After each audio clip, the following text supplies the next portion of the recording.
him from Adam, but his name was on his shirt, and I was just really happy to see another face. And so what I learned from that experience is it really doesn't matter whether it's rank or gender or service, as long as we're on the same side, it was good. So now, the being happy thing about seeing him did not last very long, because then 2 of these Iraqi guys pulled out their handguns, might have been mine for all I know, and put them behind our heads, and they started making a lot of noise again. And I thought, my God, they're going to execute us right here, kind of like Warrant Officer Hunter thought they were going to chop his head off. Well, I thought they were just going to, shoot me. And so I'm trying, because I believe, and I am indefatigably optimistic, I got to think of something positive about this. And I realized, here's what I came up with. I really have had a great life. I've gotten to do more things than most people ever get to do. I've had a great marriage, I've got a great kid, I've had a great career, I wrote lots of papers, I've been lots of places. My kid's old enough, she's going to do just fine. And it's not going to hurt. They're going to pull this trigger, it's going to go right in my brainstem, I'm going to be dead, and then I'll see what being dead is like, So they pull the trigger and nothing happens. They stand us up and they take us to the next bunker. And I am sure, in retrospect, that it was trying to make us a little more forthcoming with information to scare us. I suppose it's possible the guns just didn't work. I don't know, but I assume it was trying to get us to be more afraid. But it's only a mock execution if you live through it. Until then, it's the real thing. And so that was perhaps the most worrisome time of my trip. So that, they finally put us on a bus, took us to Basra. We spent a day in Basra. It was the only time I was allowed to talk to Troy. And what we did was we made sure, well, actually the first night we went to prison, and they beat him up. And they left me just sitting in my cell. And as it turns out later, what did they ask me? They didn't ask me anything. What did you ask him? Well, they asked me why I came to Iraq. And I said, well, what did you tell them? So I told them I came to kill Saddam Hussein. I said, oh, well, you might have deserved to get beat up. So my point about that is that, the wisdom of 20 is different than the wisdom of 35. And so the lesson there, though, is that we are asking those young people, we have a lot of 20-year-olds going to war. We're asking them to do very dangerous, difficult, nuanced things, and we're asking them to have wisdom perhaps earlier than anybody else at their age should be expected to have it. He didn't. He did a couple of things that, in retrospect, they're humorous, but they could have been disastrous. So anyway, but the next day they took us to some place in Basra, and I did get to talk to him, and that's when we had this. And we also made sure that if we were going to lie about, we would have the same lie, so that they would not be able to use us against each other. And the truth is, he didn't know why we were there. He was the last guy on that aircraft. In fact, we were hovering away, and there were only 3 Pathfinders, and he was standing at the side and looking with that look on his face like, those guys are going to go do something cool, and I never get to do anything cool. So the sergeant in charge said, Troy, come on. So he didn't have a helmet that had a radio, so he really didn't know what we were going to do. He just knew he was going to go help. So he could say, I don't know, with great aplomb. So we spent a day there, and then they loaded us up on another bus and took us to Baghdad. And you know that because you got a nose like mine. You got a blindfold, you put your head back, you see Baghdad 300 kilometers, Baghdad 200 kilometers, going to Baghdad. As I got on the bus, though, I did see, I saw there was a foot in the aisle as I'm looking down. And I followed the foot because it's got a cast on it. I followed that foot, and there is Captain Bill Andrews, the guy we were supposed to get. And somebody had obviously put a cast on his leg because it was broken. And I said, we got the guy, We didn't get very far with it, but we got to Baghdad anyway. And in Baghdad, they took it to some other place, interrogated us again. By this time, the war is over, but of course, we don't know that. But as it turned out it was. And so they weren't too aggressive there either. They took other guys, the people who were not seriously injured, to prison and sent me to the Rashid military hospital in downtown Baghdad. And and by this time, the 3rd survivor of our wreck had arrived on a stretcher. He was badly messed up as well. He had a fractured femur and a pelvis. And so they took me and him to the hospital. We got as good a care as you could get there, and operated on him on day 1. Then the surgeon there asked if, he said, I can fix your arms, but he said, I think you can wait, which I took to mean, you're gonna go home. I said, I'll tell you what, you save your stuff for your people, I'll wait. But he did take these 2 broken arms that have been flopping around for 5 days, and he put casts on them, and they were arm-shaped again, so that was a good thing. And so I spent another, day or 2 there, and they loaded us up in another bus eventually, and took us to prison, where they put our yellow POW costumes on that everybody saw, and that's where Guy was, and that's where Griff was, and that was in the hotel. And we did have we had kind of an adult slumber party at the hotel. And in fact, the Red Cross was really nice. They said, we've got the generators running, we've got a private room for each of you. And we looked at these guys and said, no, we've had a private, quote unquote, private room now for between 1 and 6 weeks. So we did. We kind of all crawled in the bed together and told stories. And it was probably the most therapeutic thing that you could do, is to have an opportunity to share experiences with people who don't look at you like you've got 3 heads, who have a similar experience, but in a safe environment. So then the Swiss Air jet did come up and offloaded the first group of Iraqi prisoners. We took 80,000 of them, and they took 27 of us. I figured that was a pretty good deal. And they didn't look as happy getting off as we did getting on. And yes, as we were flying out of Baghdad, an F-15 and a Tornado came up to fly with us.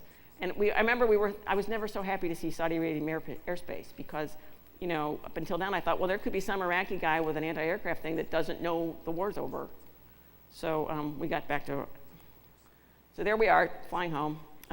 If you'll see the guy on the, let's see if I can do this. You heard about him yesterday. That face right there is Jeff Tice. So he wasn't talking smack right then. And we landed in Riyadh, and that would be General Schwarzkopf at the bottom of the stairs. And I am saying, sir, I usually salute 4-star generals, but I can't today. And I guess I was forgiven. And there's Bill Andrews, the guy we went to get, who is a great guy. And we're just, he's one of those people, I didn't know him from Adam. He was just some guy. They told us his name. They said, here he is, go get him. We tried. It's turned out, he had won the Air Force Cross for a previous mission, and trying to, salvage Army guys. So it seemed to me it was only fitting we went to try to go get him. And I do have to say about search and rescue, people can talk about the philosophy and the capabilities. So what do I think about it? I think that it's not just to go get the one guy who's out there. Because quite frankly, any military will live without a pilot. They have car wrecks, we live without them. But what the real value of it, besides going to get the guy, which is the right thing to do, is that there's thousands and thousands and thousands of other people doing really dangerous, really difficult things that require courage and require commitment. And we tell them all, and if you have a problem, we're going to come get you. Well, you have to mean it. And so, yeah, we didn't do it. We would have all felt better if we had just whopped out there, gotten this guy, and whopped back. But the point was, we told, it sent a message to everybody else. Yes, we really believe in this never leave a fallen comrade thing. So I think it was the right thing to do. A little more planning would have been a better thing to do. So we get to, like I said, the hospital ship, the Mercy. Corey got there. Now, Corey was bombarded by psychologists and psychiatrists who told him, you can't go see her, you can't do this, you can't do that. You can see her when she gets back to Washington, it was just ridiculous. And I suppose all that worry might have been valuable if he'd been a typical spouse, who didn't know what we're doing, but he had hitchhiked out to our unit in Iraq a couple weeks earlier. So it was great. General Horner, I believe, gave him a jet and said, I'll get you to Bahrain. I figure once there you can get on the boat. So sometimes you just got to, once again, it's that when you know the right thing to do, do it. Don't listen to all the naysayers who really don't know the right thing to do. They didn't know anything about repatriating people. They hadn't done it since Vietnam. So maybe if I'd been there for 7 years, it might be different, but I was there for 7 days. So there's Colonel Eberly. He looks a little better fed than he was described yesterday. And we got back, and it was all great. And there I am, there's Troy Dunlap behind me. I've carefully positioned myself between two big people so that since the arms are still in the cast, I didn't want to do a face plant coming off the thing. But they had done a great thing for me. They took one of my flight suits and took it down into Bahrain into a tailor where they put zippers from the wrist to the armpit to the waist so I could get it over my cast so I wouldn't have to get off in my PJs if I did, once again, the pride thing, you know. There's Bob Sweet, looking really happy. He is really happy. And then eventually I did want to get arms fixed and whatnot, but we stopped at Fort Rucker to have a little parade and welcome home ceremony. It was quite moving. Unfortunately, not everybody got to celebrate. There were, I went to several funerals at Arlington and elsewhere. And so once again, you get to, was it worth it? I said, well, yeah. And what do you take away from that? Well, they tried, and they died doing something they wanted to do, died instantly probably, and thought was important, and I can say we would all have volunteered to do it again. So when you look about, we're all gonna die. I don't wanna hurt anybody's feelings, but we are all gonna die. And most people don't get to die doing something they think is important. They die in kind of miserably. I'm a doctor, I can attest to that. So yes, it was sad, it was a short life, but they died doing something they thought was important. So that's POW 101. And so some of those things did color the rest of my career, I think. I didn't change what I thought. I was more firmly committed to what I thought, I suspect. But I will say that people asked when I got back, how are you changed? And for several years I said I'm not changed at all. And they kept asking. And I could tell they're asking, how am I damaged? By this time, the post-traumatic stress epidemic seems to have gotten full flourished.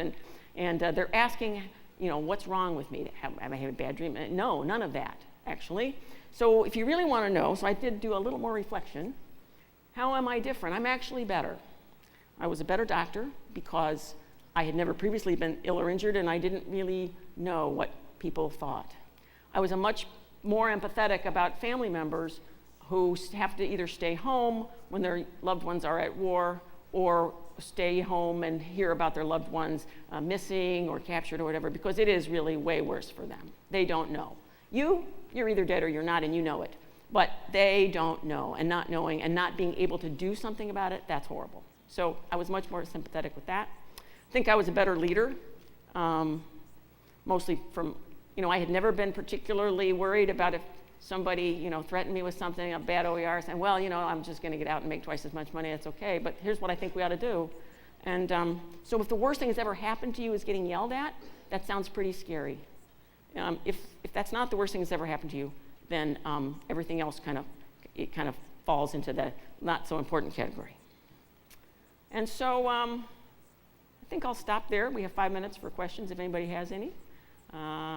If they don't, you can't leave early, so you better find some.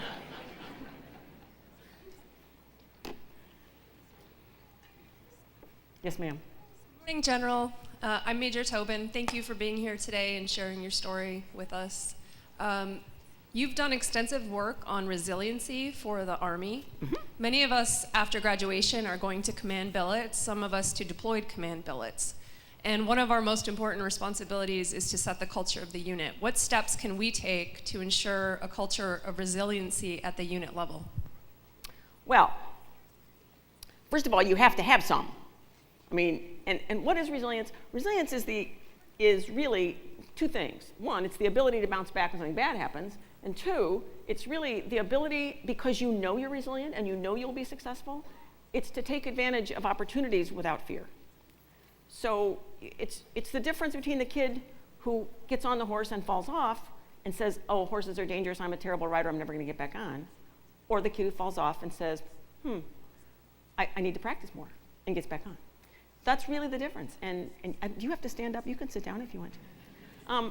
And so I think you have to demonstrate that, first of all, and then you have to recognize that resilience is not just a thing, it is sort of the culmination of things. So like spiritual strength, with finding meaning and purpose in what you're doing is part of it, because then when it gets hard to do, you still think it's important. Self-regulation is part of it, the ability to not just, even though you feel like maybe I just want to punch this guy up, that's probably not the wisest thing to do. You probably ought to sit back. What will happen if I do that? I'll feel good for 30 seconds, and then I'll get demoted, and then, but some people just find it impossible to self-regulate that way. They've probably been that way since kids. So self-regulation. Understanding and teaching people to understand that the consequences are from what you think about an event, they're not from the event itself. So you have a car wreck, and people react to that very differently, just kind of like an IED blast.